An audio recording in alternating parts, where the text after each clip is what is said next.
कलीसिया को धन्यवाद देती हूँ, पाराडीले को धन्यवाद देती हूँ और हमारे मोहल्ले के तमाम लोगों को धन्यवाद देती हूँ कि परमेश्वर की दया से आज फिर एक मौका मिला कि हम परमेश्वर के वचन को लेकर के खड़े हो सके। आज जो मैं आपके सामने बोलने जा रही हूँ वो स्टडी है। हम सब अपने बाइबल को खोल कर रखेंगे क्योंकि आज मैं सरमन नहीं दे रही हूँ, आज मैं स्टडी करवा रही हूँ और हम सब मिलकर इसमें स्टडी करेंगे। और जब हम पढ़ाई करते हैं तो एक टीचर से ही नहीं होता है, बच्चों को भी सहभागिता होनी पड़ती है। तो इसमें हम और आप दोनों सहभागी होंगे और आपस में मिलजुल कर इसमें स्टडी करेंगे, इसकी कुछ बातों को हम सीखेंगे। जो हमने पढ़ा सिर्फ आज पहला तीमुथियुस के ऊपर हम स्टडी करेंगे। इसमें 6 अध्याय हैं और जो लिखा गया है पहला पत्र है, ये पहला पत्र है जो पौलुस के द्वारा लिखा गया है तीमुथियुस को। तीमुथियुस कौन है ये बताता है। तीमुथियुस के नाम का मतलब होता है मैं परमेश्वर का प्रिय हूँ, मैं परमेश्वर का प्रिय हूँ। ये हम भी बोल सकते हैं कि मैं परमेश्वर का प्रिय हूँ, लेकिन इसके लिए हमको क्या चाहिए? अंदर विश्वास चाहिए। अगर हम विश्वास करते हैं तो हमें बोल पाएंगे बड़ी दृढ़ता के साथ कि मैं परमेश्वर का प्रिय हूँ। उसके बाद जब आगे हम पढ़ते हैं तो देखते हैं जो पहला तीमुथियुस की पत्री लिखी गई, उसके लिखने का जो समय पीरियड है आज से 2000 साल पहले लिखी गई। उसके बाद ये पत्री कलीसिया को नहीं लिखी गई। बहुत से हमने पौलुस की पत्रियों को लिखा है, तो जैसे कुरिन्थियों की कलीसिया को लिखा गया है ना। तो इस प्रकार की ये वो पत्री नहीं है जो कलीसिया को लिखा गया, ये इंडिविजुअल लिखा गया। इंडिविजुअल मतलब एक व्यक्तिगत तरीके से तीमुथियुस को लिखा गया। ये कलीसिया में पढ़ने के लिए पत्र नहीं था, ये अकेले में तीमुथियुस को पढ़ने के लिए पत्र लिखा गया था, ये पौलुस जी के द्वारा। उसके बाद जो हम पढ़ते हैं कि ये पत्री जो तीमुथियुस को लिखा गया, वो तीमुथियुस युवा था, जवान था और नया नया मसीह में आया हुआ था और मसीह में आने के बाद वो बहुत दृढ़ हो गया मसीह में आने। वो जो रहने वाला था, बाइबल हमको बताती है वो एशिया माइनर का रहने वाला था। कौन? तीमुथियुस। और इसकी माता जो थी वो यहूदीन थी और उसकी पापा जो थे वो यूनानी थे। तो उन्होंने यूनानी नाम इसका रख दिया। यूनानी नाम जो होता है तीमुथियुस जो है यूनानी नाम है और इसका मतलब होता है मैं परमेश्वर का प्रिय हूँ। इसके बाद क्या कारण है कि पहला तीमुथियुस को प्रकाश में इतना क्यों आ गया? बहुत सारे लेटर्स है, लेकिन ये लेटर क्यों इतना सामने आ गया सबके कि बाइबल में रखी गई है? ये इसको लिखने का जो कारण है वो पौलुस तीमुथियुस जवान है ना, इसलिए उसको उत्साहित कर रहा है, उत्साहित करने के लिए लिख रहा है। दूसरी बात, कलीसिया में अच्छी विश्वासी लोग होना चाहिए, दिखावे का नहीं होना चाहिए। पता चला सरमन चली और हमको नींद आ गया, सो रहे, ऐसा नहीं। सीखने की उत्सुकता होनी चाहिए, परमेश्वर के प्रति ललक होनी चाहिए, इसलिए लिखी गई। और उसके बाद वो बोलते झूठी शिक्षा जो फैली हुई है कलीसिया में, उससे दूर रहने के लिए ये लिखा गया कि तुम विचलित नहीं होना। क्या था उस समय? मसीह कलीसिया नई हो रही थी, है ना, नई आ रही थी, तो बहुत से लोग आकर के कलीसिया में मिल रहे थे। सबका अलग अलग बैकग्राउंड से आए हुए थे, सबका रहना सहना अलग था, खाना पीना अलग था, बोलचाल अलग थी। तो ये सब आगे मसीह पे विश्वास करने के द्वारा वो लोग एक होते जा रहे थे। तो जब जहाँ से आए थे उनकी मान्यताएं सबकी अलग अलग थी। तो कलीसिया में कुछ मान्यताओं को, जैसे हमारे यहाँ पर भी कुछ अंधविश्वास है भारत में, है ना, तो इस प्रकार के विश्वासों को लेकर के वो आ रहे थे और वो चाह रहे थे कि कलीसिया में ऐसा हो, वो चाहता था वैसा हो। तो उससे क्या होता था? फूट पड़ने लगती।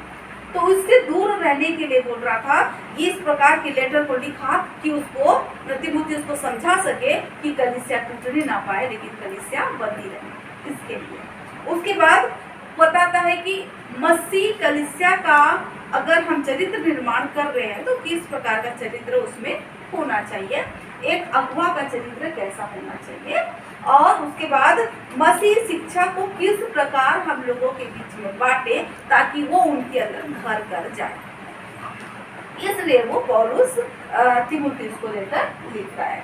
उसके बाद जो पास्टर की जो जिंदगी है उसको इस पत्री में लिखा गया कि पास्टर का दोहरी जिंदगी जीता है, एक पूरी कलीसिया के लिए और एक उसके परिवार के लिए। तो उसमें तालमेल कैसे रखना है इस बात को समझाने के लिए, क्योंकि तीमुथियुस का एक कलीसिया का वो संचालन कर रहा है, तो इसलिए वो बता रहा है कि आपको किस प्रकार का चरित्र निर्माण करना पड़ेगा। इसको भी हम आज इसमें देखेंगे। उसके बाद जब कलीसिया में बहुत सारे लोग आए तो उन्होंने खाने पीने के ऊपर भी परहेज बताया कि ये खाना है, वो नहीं खाना है, ये पहनना है, वो नहीं पहनना है, कैसे पहनना है, बहुत सारी चीज़ों का नियम बताया। तो पौलुस बता रहा है तीमुथियुस को, आपको इन सब बातों के ऊपर विचलित नहीं होना है, उससे आपको आपको संतुलित करना है और मसीह विश्वास में लोगों को बढ़ाने के लिए किस प्रकार का काम करना है, इसका भी अध्ययन हम इस अध्याय में करेंगे। उसके बाद जब हम इस अध्याय को पढ़ते हैं तो बातें हैं कि वंशावली से बचने के लिए वो हमको सबसे पहले चेतावनी जो देता है वंशावली से बचने के लिए। जब पहला अध्याय को हम अध्ययन करते हैं देखते हैं तो बोलता है कि उस जमाने में, पुराने जमाने में हम देखते हैं कि ज्यादा करके वंशावली को महत्व दिया जाता था कि किस वंश से आया है। तो यहाँ पर पौलुस इस बात का भी विरोध कर रहा है कि हमको वंशावलियों पर मत जाना, ये तो कलीसिया कैसे निर्मित होगी, क्योंकि हम तो यीशु मसीह को आधार मान करके कलीसिया बना रहे, ना कि वंशावली को रख करके बना रहे। इस बात के ऊपर भी पौलुस बात करता है। जब हम अध्याय के बहुत से टॉपिक दिए गए हैं इसमें अलग अलग, पहला अध्याय में पहला जो टॉपिक है उसमें है झूठे शिक्षकों के विरोध में चेतावनी।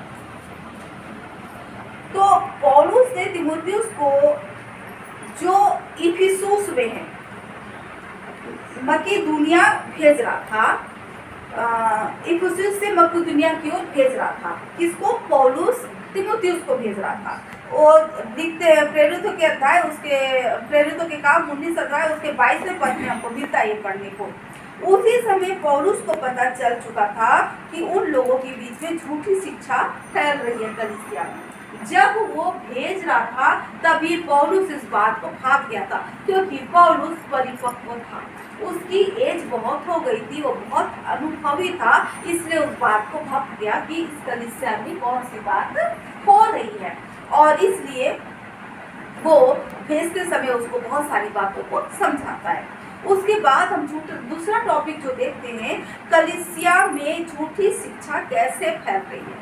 वो जो मैंने अभी आपको बताया कि अलग अलग बैकग्राउंड से लोग आ रहे थे और अपने अपने मत को, अपने अपने जो जिस बैकग्राउंड से आए थे उसको महत्व देते हुए कुछ बातों को कलीसिया में लाना चाह रहे थे, लेकिन पौलुस ऐसा नहीं चाह रहा था, क्योंकि मसीह की कलीसिया सारे भेदभाव से, सारे रीति रिवाजों से हटकर मसीह पर विश्वास लाने के द्वारा स्थिर की गई। इसलिए क्योंकि लोग अलग अलग लोग थे और सबके विचार अलग अलग थे और मेल नहीं खाते थे, उसको मेल करने के लिए पौलुस ने ये पत्र उसको समझाने के लिए लिखा कि बेटा आपको किस प्रकार का काम करना है।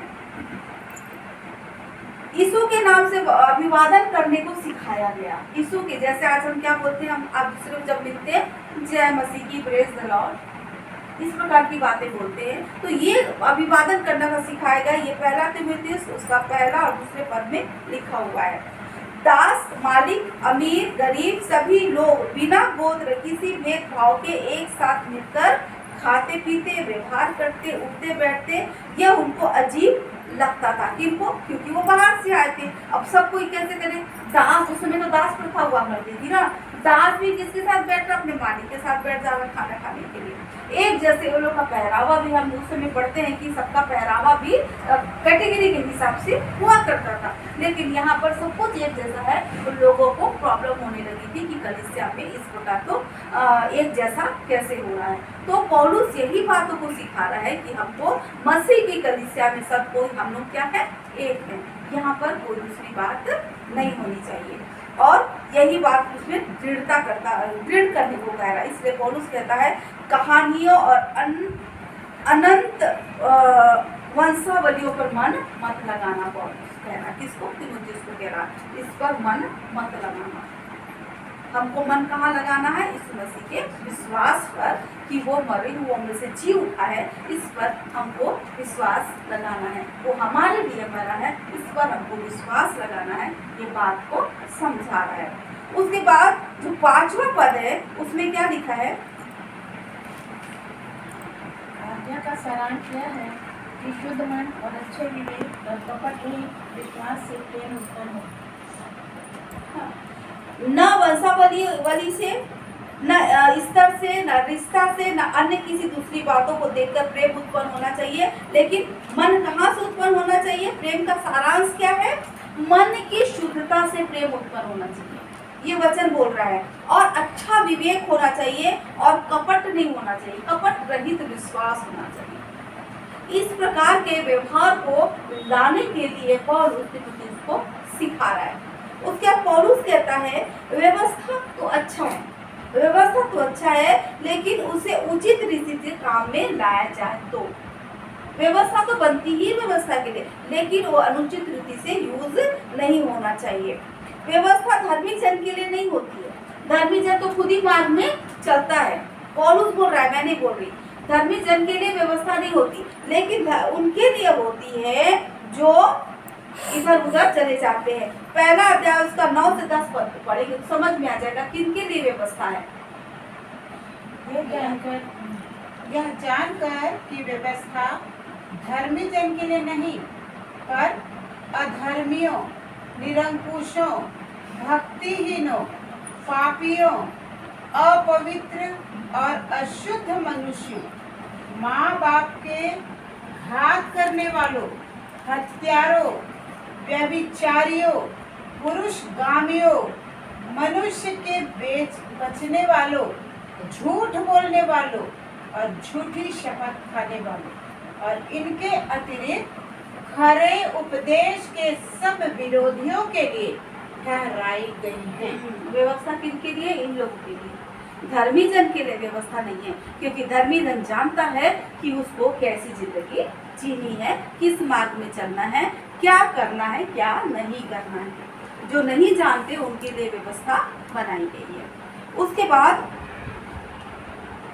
पौलुस तीमुथियुस से ये कह रहा है कि कलीसिया से इन सब बातों को दूर रखना है, नहीं तो कलीसिया के लिए क्या हो जाएगा? ये हानिकारक हो जाएगा। क्योंकि 7वें पद में बोलते हैं उनको खुद को ही समझ नहीं है कि वो लोग क्या कर रहे हैं, इसलिए उनके लिए व्यवस्था बनाई गई है।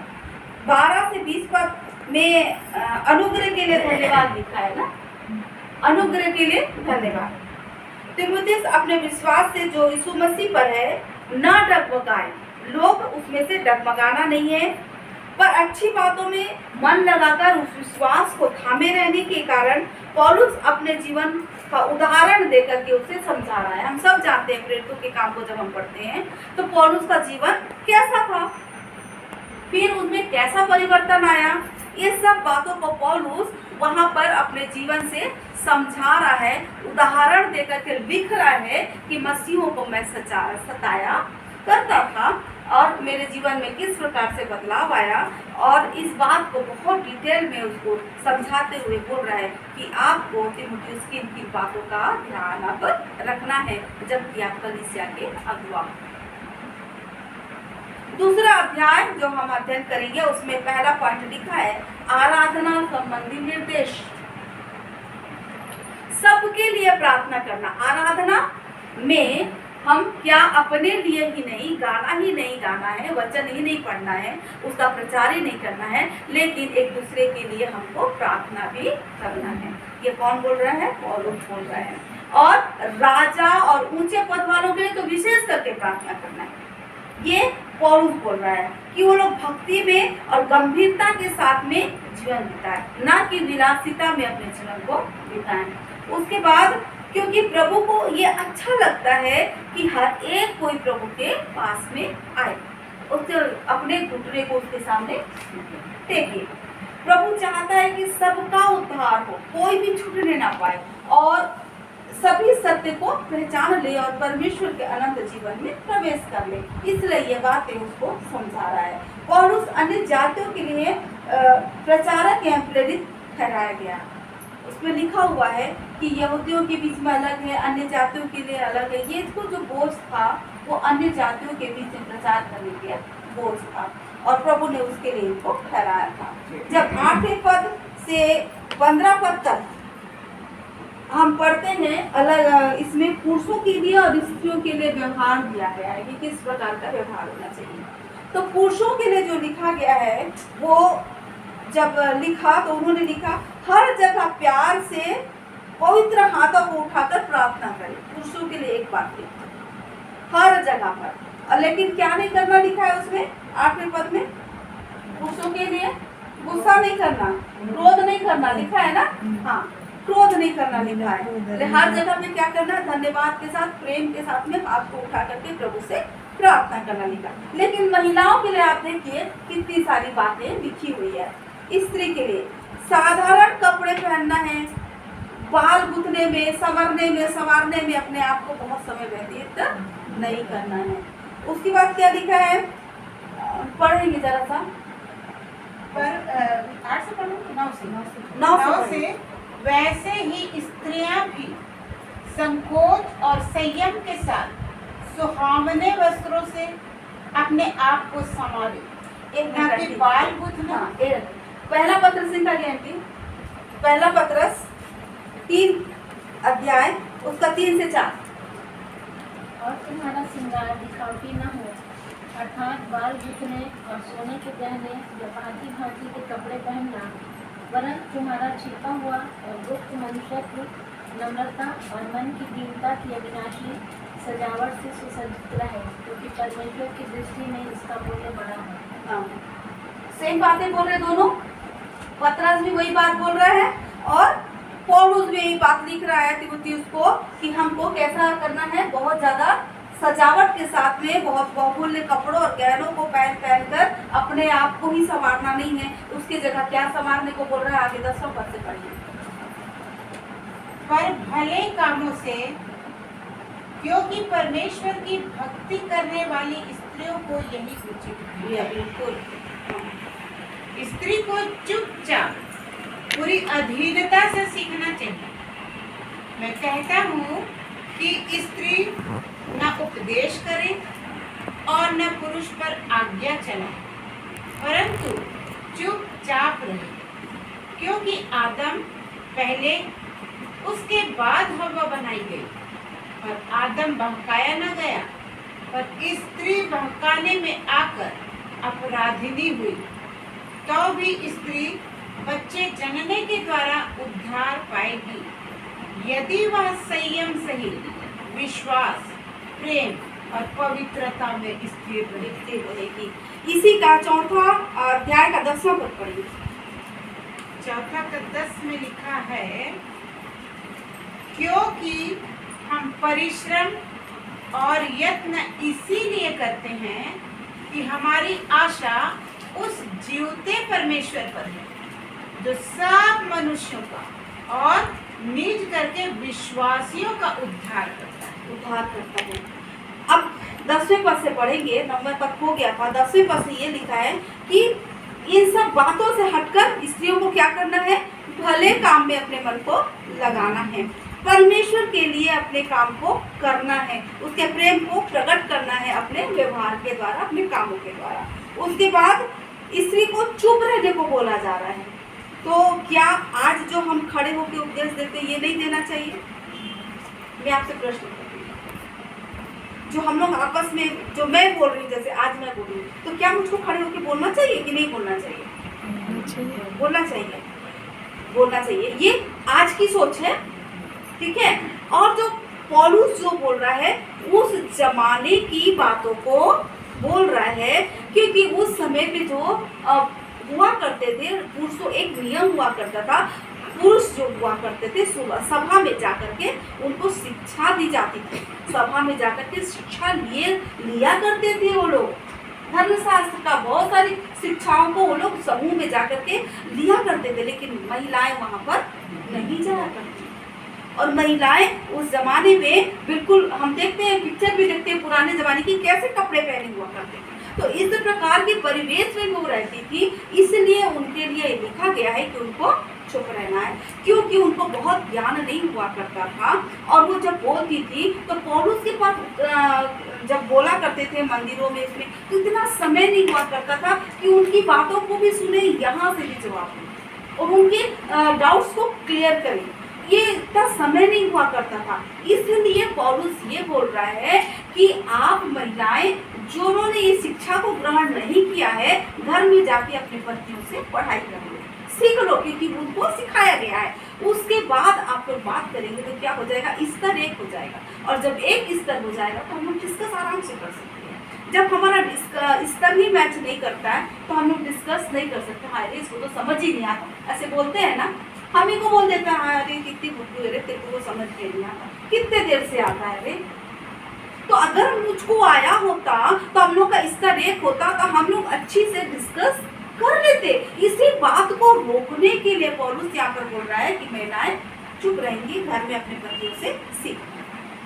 यहाँ पर उसका दूसरा अर्थ नहीं है बोलने का, लेकिन इसको दूसरे तरीके से भी कई बार प्रेजेंट किया जाता है, लेकिन वास्तविकता इसकी यही है। उसके बाद जो बोल रहा है 15वां पद में जो मैंने पढ़वाया, इसमें उद्धार तो पाएगी, लेकिन उसके लिए विश्वास करना जरूरी है। और किस पर विश्वास करना? यीशु मसीह। अगर विश्वास नहीं होगी तब तू विश्वास पाएगी, अब उद्धार पाएगी। यीशु मसीह ही उद्धार देने वाला है, क्योंकि उत्पत्ति 3 उसके 16 में क्या लिखा है?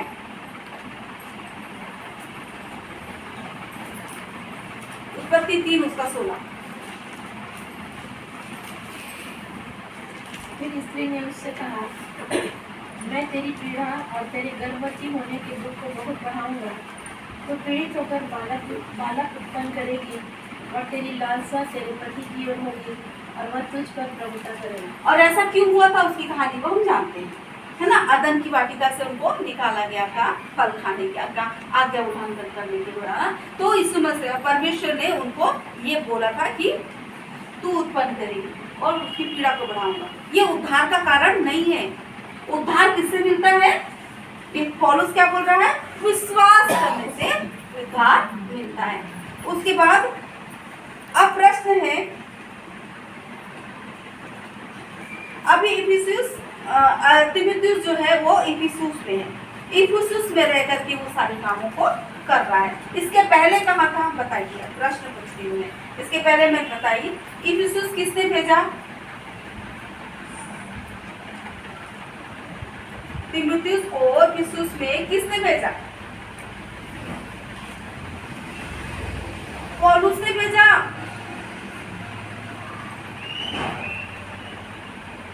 इफिसुस में तीमुथियुस को पौलुस ने भेजा, ठीक है। क्यों भेजा बताइए। स्टडी ऐसी होती है ना। अब बताइए, क्या समझाइए हो इसका प्रश्न का उत्तर मिलेगा तब आगे बढ़ेंगे, ना तो स्टॉप। बताइए जल्दी।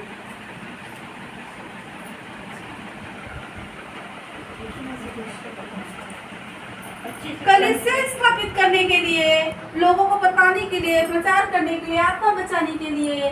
वो कैसा था? तीमुथियुस कैसा था? बुढ़ा था कि जवान था? जवान था। कौन सी जाति का था? यूनानी जाति का था। वेरी गुड, बहुत अच्छा। उसके बाद तीसरे अध्याय में अब कदम रखेंगे। तीसरे अध्याय में हम पढ़ेंगे कलीसिया में जो अध्यक्ष होता है ना, वही वो बिशप होता है। अध्यक्ष कौन होता है? बिशप होता है। ये बात और है, दूसरे कलीसिया में दूसरे लोग होते हैं, लेकिन मेन क्या बाइबल के हिसाब से क्या होता है? कलीसिया में अध्यक्ष कौन होता है? बिशप होता है। अब बिशप के क्या क्या गुण बाइबल पौलुस के हिसाब से होना चाहिए, ये बातों को पौलुस ने तीसरे अध्याय में हमको बताया। वो भले काम करता है, उसके बाद निर्दोष होता है, एक पत्नी होती है उसकी, उसके बाद संयमी होता है, आवेश में आकर कुछ भी नहीं बोलता, लेकिन धीरज के साथ में वो काम लेने वाला होता है। सुशील होता है, बात करने का तरीका होता है ना, वो बात करने का तरीका है, अतिथि सत्कार करने वाला होता है और सिखाने में निपुण। हर बात को सिखाने के लिए नहीं, हम अच्छे टीचर देखते हैं ना स्कूल में, अरे वाह हमारी कितनी अच्छी टीचर थी, कितना याद करते ना अपन लोग उसको, वैसे ही एक बाइबल का सिखाने वाला जो शिक्षक है वो एक निपुण शिक्षक होता है। उसके बाद वो पियक्कड़ नहीं होता है, शराब नहीं पीता, वो मारपीट करने वाला नहीं होता है, कोमल वचन बोलता है। कई बार इतना गुस्सा होता है मन में, लेकिन सामने वाला जब शांति से बात करता है तो बड़ा अच्छा लगता है ना, और गुस्सा कहाँ चला जाता है पता ही नहीं चलता। ये स्वभाव होना चाहिए। मैं नहीं बोल रही हूँ, कौन बोल रहा है? पौलुस बोल रहा है। किसको लिख रहा है ये? तीमुथियुस को लिख रहा है। उसके बाद झगड़ालू नहीं होना चाहिए और लोभी भी नहीं होना चाहिए। किसका? धन का, पैसे का, लोभी उसके अंदर नहीं होना चाहिए। और कलीसिया को देखते देखते उसको अपने परिवार का भी अच्छा पालन पोषण करना चाहिए, क्योंकि परिवार से लोग देख के सीखते हैं कि वो देखो परमेश्वर के जन का परिवार है, परमेश्वर के जन के लोग हैं, और उससे भी लोग आकर्षित होते हैं। इसलिए पौलुस लिख रहा है इस प्रकार के, अब तुम इस कलीसिया के अगुवा हो और तुमको इस प्रकार का व्यवहार करना है। ठीक है, आगे बढ़े। उसके बाद डीकन का भी व्यवहार उसमें बताया गया है, जो कि बिल्कुल मिलता जुलता इसी प्रकार का व्यवहार है। उसके बाद जो हमने पढ़ा महान रहस्य, जो आज हमने पढ़ा था, रहस्य की कौन कौन सी बात है। भक्ति का भेद गंभीर है। भक्ति का भेद कैसा है? गंभीर है। उसमें राज छुपा हुआ है। राज क्या है? जो शरीर में प्रकट हुआ। कौन शरीर में कौन प्रकट हुआ? माता मरियम की गर्भ से यीशु मसीह। ठीक है, वो हमारे भक्ति का रहस्य है। उसके बाद आत्मा में धर्मी ठहरा। यीशु मसीह धर्मी है ना, आत्मा में धर्मी है। तो हमारे विश्वास का रहस्य कौन? यीशु मसीह। उसके बाद स्वर्गदूतों को दिखाई दिया, मतलब स्वर्गदूतों को दिखाई दिया। हम जब देखते हैं शुरू से लेकर अंत तक, जब बालकों की हत्या करने की बारी आई, दूतों ने इसको बचा लिया। जब शैतान ने उसका परीक्षा लिया और क्या बोला, तू अपने आप को यहाँ से गिरा दे, तेरे दूत तुझको उठा लेंगे, ऐसे बोला ना। क्या बोला यीशु मसीह ने? उत्तर क्या दिया था यीशु मसीह ने उनको पलट के? तू अपने पिता परमेश्वर की, है ना, इसका मतलब यीशु मसीह के साथ दूत थे। ठीक है, और उसके बाद ये सब दूत उसके साथ, किसके साथ? यीशु मसीह के साथ। तो हमारे भविष्य, हमारे भक्ति का रहस्य यीशु मसीह। उसके बाद अन्य जातियों में उसका प्रचार हुआ। हम लोग हैं इसके उदाहरण, हम लोग भी तो अन्य जाति में से हैं, लेकिन परमेश्वर में हमारा परिचय हुआ और हम परमेश्वर के करीब आ गए। हमारे भक्ति का रहस्य यीशु मसीह। उसके बाद जगत में उस पर विश्वास, हमने विश्वास किया, जगत ने विश्वास किया। आज पूरे जगत में देख लीजिए मसीहों की संख्या सबसे ज्यादा। उसके बाद और महिमा में ऊपर उठाया गया।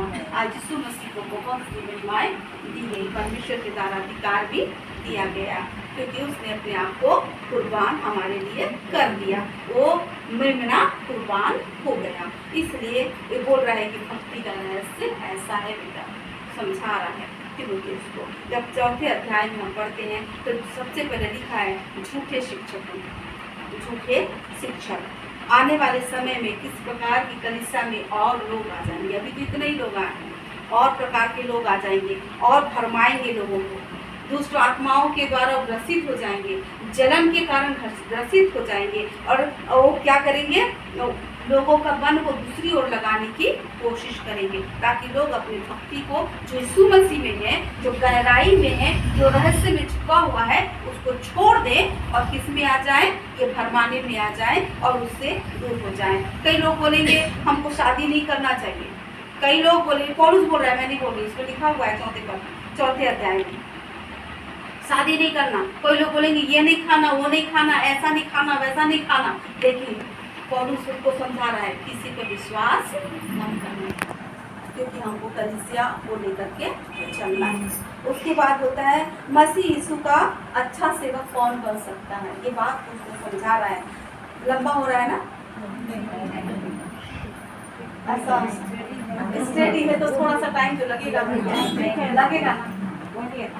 तो उसके बाद मैं पूरा अध्याय ले ली, मैं चाहते हैं मैं पूरा वो ले ली, तो बड़ा अच्छा लग रहा था, रुकने का ही मन नहीं कर रहा था, तो मैं लेती गई जी। उसके बाद पौलुस की सलाह थी तीमुथियुस को कि ऊपर बताए गए बातों को ध्यान में रखते हुए अपने चरित्र का निर्माण करना और भाइयों को याद दिलाते रहना। जितने भी भाई हमारी कलीसिया में हैं, बहन जो हैं, उनको सबको याद दिलाते रहना कि किस प्रकार की सेवकाई हमको करना है। पुरानी अशुद्ध मान्यताओं को नहीं मानना और जो कहानियां जो है ना, गढ़ी गई कहानियां, उससे भी दूर रहना, क्योंकि मसीह विश्वास के लिए ये जरूरी है। उसके बाद मन को भक्ति में लगाना, साधना करना है और देह की भक्ति पर विश्वास मत करना, आत्मा की भक्ति पर विश्वास करना, क्योंकि परमेश्वर को क्या भाता है, मन को भी परमेश्वर आता है। शरीर के लिए तो विनाशकारी शरीर, इसलिए वो नहीं भाता। पौलुस बोल रहा है, मैं नहीं बोल रही हूँ। ये सब हम उद्धार पाकर मसीह के लिए जीवन जीने के लिए कर रहे हैं। ये जो करेंगे हम, मन की जो वासना करेंगे, भक्ति में लगाएंगे, ये किसके लिए करेंगे, जीवन मसीह के अनंत जीवन के लिए करेंगे। तू जवान है, क्या बोल रहा है उसको, तू जवान है और तेरी जवानी को तुझ कोई ना समझे, इस बात का ध्यान रखना। कोई नाम धराई नहीं होना चाहिए और इसलिए जो शिक्षा पे मन न फिरा और तू अपने और अपने सुनाने वालों के लिए भी उद्धार का कारण ठहरेगा। बोल रहा है कुछ ना समझे, लेकिन तेरे जीवन और शिक्षा से मन फिराए और तू अपने और अपने सुनाने वालों के लिए उद्धार का कारण ठहरे। अपने जीवन को भी ऐसा रखना और जिसको तू उपदेश दे रहा है, जिसको जो सुन रहे हैं, वो भी तेरे वचन के द्वारा अपने जीवन को बदल कर के उद्धार को पाएंगे। इसलिए अपने जीवन को ऐसे रखना, क्योंकि तुम कलीसिया को संभालने वाले हो, ये जवान। उसके बाद 5वां अध्याय क्या लिखा है, विश्वासियों के प्रति जिम्मेदारियां। विश्वासियों जो आ गए हैं मसीह में, उसको कैसे संभालना है, इस बात को पौलुस तीमुथियुस को बता रहा है। क्या, बुरे लोगों को मत डांटना, बुरे लोगों को नहीं डांटना, लेकिन बूढ़े, स्त्री, जवान सभी को समझाना कि देखो गलती सबसे होती है, तो ये गलती हमको नहीं करना है। ऐसा नहीं कि बूढ़े हैं तो हम नहीं बोलेंगे कि ये गलत है, आप सही कर रहे हो, गलत को भी नहीं, उनको समझाना है, गलत है तो गलत है, लेकिन डांटना नहीं है। और विधवाओं का आदर करना होता है, और विधवाओं के लिए और भी बात देखिए, सबको उनका हक देना, विधवा को भोग विलास से दूर रहने के लिए सलाह दे रहा है। और उसके बाद कलीसिया में 60 वर्ष के जो अधिक वर्ष की जो विधवा हैं, जिनका उम्र 60 वर्ष से अधिक हो गया है, उनके नाम को कलीसिया में लिखने को बोल रहा है। और जिनका उम्र 60 से कम उम्र के हैं, उनको उनके नाम को कलीसिया में लिखने को नहीं बोल रहा है। क्यों ऐसा कर रहा है? वो इसलिए कर रहा है कि विधवाएं हैं, हो सकती है जवान हैं, उनको कोई दूसरा पुरुष पसंद आ जाए तो वो चल सकती हैं, और अब कोई भी पुरुष अपनी पत्नी को वही रखेगा जहाँ वो खुद रहता है। ऐसी उस समय की परंपरा थी। अभी तो दूसरे में भी होकर के दोनों एक साथ में चले चलते हैं, लेकिन उस समय ऐसा नहीं हुआ करता था। इसलिए पौलुस समझा रहा था उसको कि 60 वर्ष की अधिक उम्र की विधवा को ही अपनी कलीसिया में उनका नाम लिखना, बाकी लोगों का मत लिखना। और जो प्राचीन अच्छा प्रबंध करते हैं, कौन, जैसे उस अच्छा वचन सुनाते हैं, समझाते हैं और उनको दुगुना आदर के योग्य समझना, उनको इज्जत देना, ऐसे समझा रहा है। और उसके बाद कोई दोष प्राचीन पर लगाए, अगर कोई लोग बुराई भी करते हैं ना प्राचीनों की, वचन सुनाने वालों की, तो उनकी बात अगर तेरे पास आए तो गवाह के साथ में उनका निर्णय लेना, अकेले में नहीं। गवाह होना चाहिए निर्णय लेने के लिए। और 23वें पद में लिखा है, और क्या लिखा है?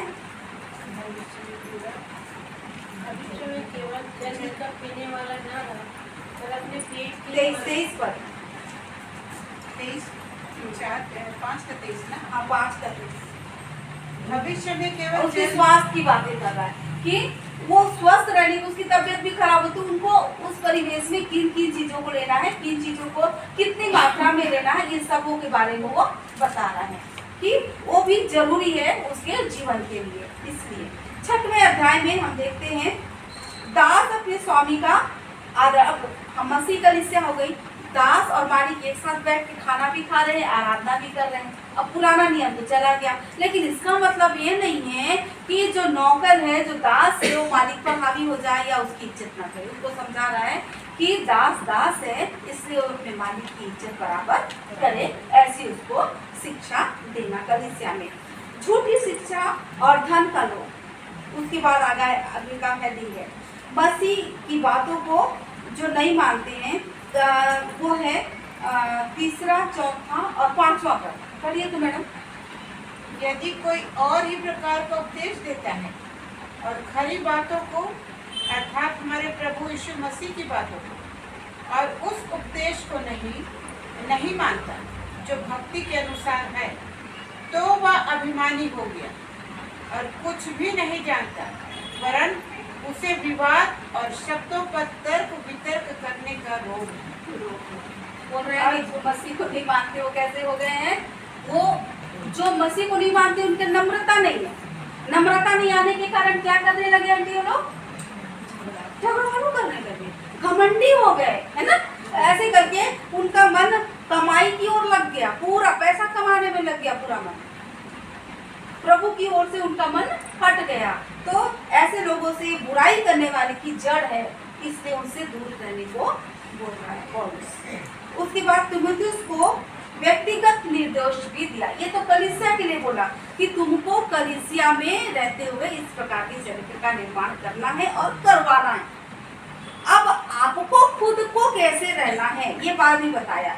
आपका जीवन कैसे होना, धर्मी होना है, भक्ति में होना है, विश्वास, प्रेम, धीरज और नम्रता का आपको पीछा करना है, उसको नहीं छोड़ना है, इसको लेकर के आपको चलना है। और उसके बाद विश्वास की पुष्टि को बड़े विश्वास के साथ में लड़ना है और अनंत जीवन को पाना है। जब तक जीवित है तब तक हमको लड़ाई करना है, काहे की विश्वास की। क्योंकि हम पढ़ते हैं बाइबल में, हमारी लड़ाई ना हाथ और पैर की नहीं है, आत्मा की लड़ाई आत्मा से है। पढ़ते देखिए हम लोग, हमको अपनी आत्मा को बचाने के लिए हम लोग लगे हुए हैं। तो इसकी लड़ाई हम किससे कर रहे हैं? आत्मा जो हमारी किससे लड़ रही है? शैतान से लड़ रही है। किस रूप में लड़ रही है? आत्मिक रूप में लड़ रही है। इसलिए हमको बोला जाता है वचन को अपने हृदय में बसने दो, क्योंकि हम किससे लड़ेंगे? वचन से लड़ेंगे। वचन जब हमारे अंदर होगा तो हम उसको तलवार से, वचन की तलवार से काटते जाएंगे। किसको? शैतान को। जैसे यीशु मसीह ने काटा था, है ना, उसको परीक्षा लिया तो यीशु मसीह ने वचन से ही जवाब दिया। तो हमको वचन से भरना है। ये बात पौलुस बता रहा है किसको? तीमुथियुस को, कि बेटा तुमको ऐसा करना पड़ेगा। किसके लिए? कलीसिया को चलाने के लिए, जागृत कलीसिया बनाने के लिए। और उसके बाद निर्दोष और निष्कलंक भी रहना है तुमको, किसी प्रकार का कलंक तुम्हारे अंदर ना हो, इस बात का ध्यान रखना है। क्योंकि दोष लगाने वाले तो बहुत है, देखते कुछ है और आरोप कुछ और लग जाता है। इसलिए हमको बहुत सावधानी के साथ में कदम आगे बढ़ाना है। और धर्मानों को आज्ञा दे, बोल रहे हैं कि धर्मानों को सिखा कि अभिमान में न रहें। नहीं तो हम जानते हैं, सुने हैं, और एक अमीर और गरीब व्यक्ति की कहानी, लाजर की कहानी सुने हैं ना, तो उसमें क्या होता है धर्मानों का? इसलिए वो बता रहा है कि उनको अभिमान से बचने के लिए, क्योंकि धन को क्या बोला इसने? चंचल। आज धन यहाँ है, कल वहाँ है, वो चंचल होती है, उसका स्वभाव चंचल है। इसलिए उस पर विश्वास न करें, लेकिन जो अनंत जीवन पाने के लिए जरूरी है उस पर विश्वास करने के लिए पौलुस बोल रहा है।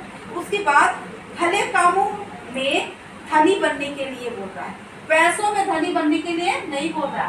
कैसे कामों में? भले कामों में धनी बन जाओ, सच्चे जीवन को अपने बस में कर लो।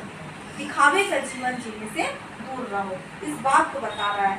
और बकवास मत करो, बहुत से बातें होते होते वो विवाद में हो जाता है। हमको विवाद नहीं करना है, हमको समझाना है, समझना है समझो, नहीं समझना है आपकी मर्जी। हमने तो बीज बो दिया, जो वहाँ पर अच्छी भूमि मिलेगी वहाँ फलवंत हो जाएगा और बहुत से फल को ले आएगा। यही बात को पौलुस तीमुथियुस को सिखा रहा है। और ये सारी चीजों को समझाना और करना इसलिए बता रहा है कि अब वो जवान है, उसको अनुभव की कमी है। तीमुथियुस जवान है, उसको अनुभव की कमी है और वो अनुभव की कमी में कुछ गलतियों को कर सकता है। और चूंकि उसको लीडर के रूप में पौलुस ने खड़ा किया है, उसी ने उसको वहाँ पर भेजा है काम करने के लिए, तो पौलुस का दायित्व है कि वो समय समय पर उसको चेतावनी दे, उसको सिखाए। इसलिए ये पहली पत्री उसको लिखी गई कि वो सीखे और एक अच्छा चरवाहा बन सके। और अगली बार होगा तो हम दूसरा तीमुथियुस पे अध्ययन करेंगे। परमेश्वर आप सभी को और हम सभी को ऐसी सहायता मदद करे कि हम सब अच्छे अगुवा बन करके लोगों के बीच में आ सके और अपने चरित्र के द्वारा उत्तम उदाहरण लोगों के बीच में रख सके। परमेश्वर हम सभी को आशीष प्रदान करें। आमीन।